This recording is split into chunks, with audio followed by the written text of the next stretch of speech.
निलेश राणे जेव्हा लोकसभेला उभा होता तेव्हा मी जवळपास 3 लाख मतं घेतली फ्रीज ह्या चिन्हावर अपक्ष राहून.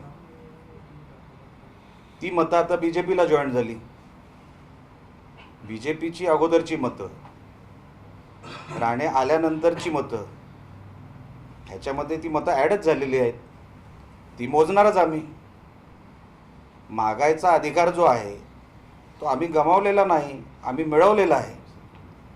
आणि प्रत्येकाला तसा आपला आपला अधिकार, मागायचा अधिकार आहे. त्याच्यामध्ये चूक काहीच नाही. पण भारतीय जनता पक्ष ची ताकद आज ह्या लोकसभेमध्ये सर्वात जास्त आहे, नकारून चालणार नाही. किती साधारण मतं बीजेपीकडे जातात?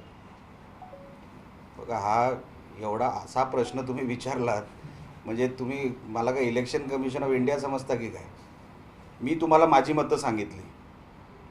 मला 2,78,000 मतं पडली. बीजेपीची किती मतं आहेत?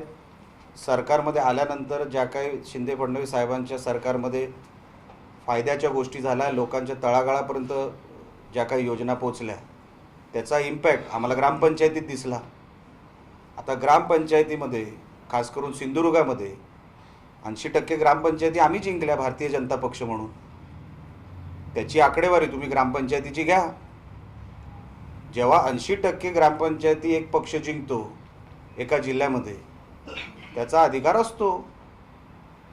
अच्छा, निलेश राणे शेवटची जी काय निवडणूक लढवला, जी काय निलेश राणेंनी लढवली, ही लोकसभा लढवलेली आहे. लक्षात आलं ना? आणि आज आम्ही भारतीय जनता पक्षामध्ये आहोत. आज आमची सत्ता देखील आहे. जसं मी तुम्हाला सांगितलं आणि मी तुम्हाला पुढे जाऊन सांगतो, आज आम्ही युतीमध्ये आहोत. युतीमध्ये असताना कोणाला तिकीट मिळावी त्यापेक्षा शत्रूचा सत्यानाश व्हावा हे आमच्यासाठी जास्त महत्त्वाचं आहे. आम्ही कोणी जरी असलो, आम्ही आमचा दावा करणारच. प्रत्येक माणसाला अधिकार आहे.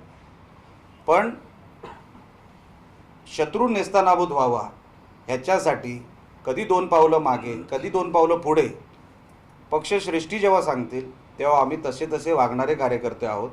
इंडिव्हिज्युअल अजेंडा घेऊन कोणी पक्षात आलेलं नाही. पक्ष आदेश देईल.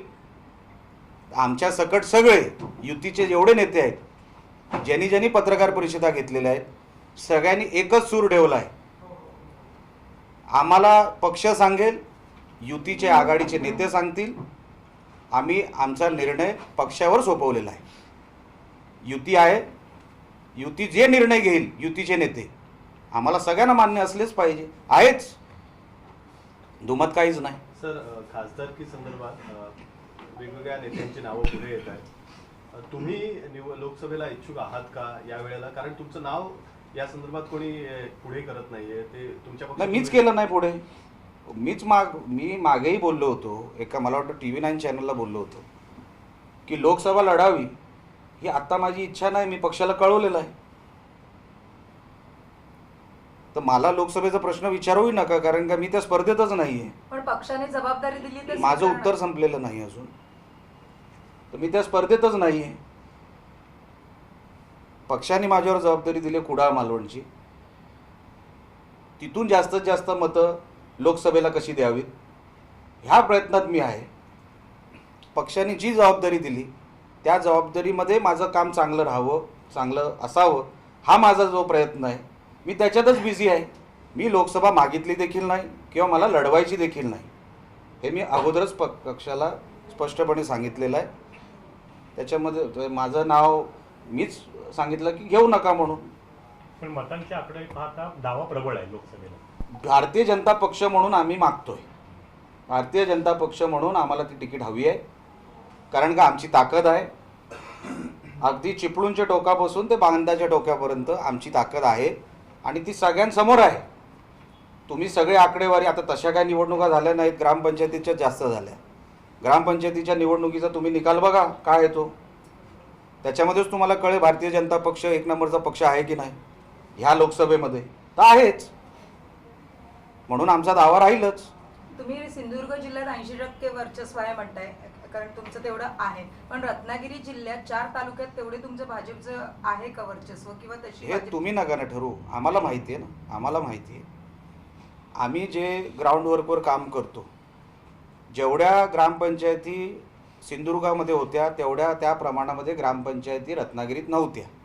लक्षात घ्या, 1.5 वर्षापूर्वी जेव्हा रत्नागिरीच्या ग्रामपंचायती जास्त होत्या त्याच्यामध्ये जवळपास 97 सदस्य ग्रामपंचायतीचे आमचे निवडून आलेत.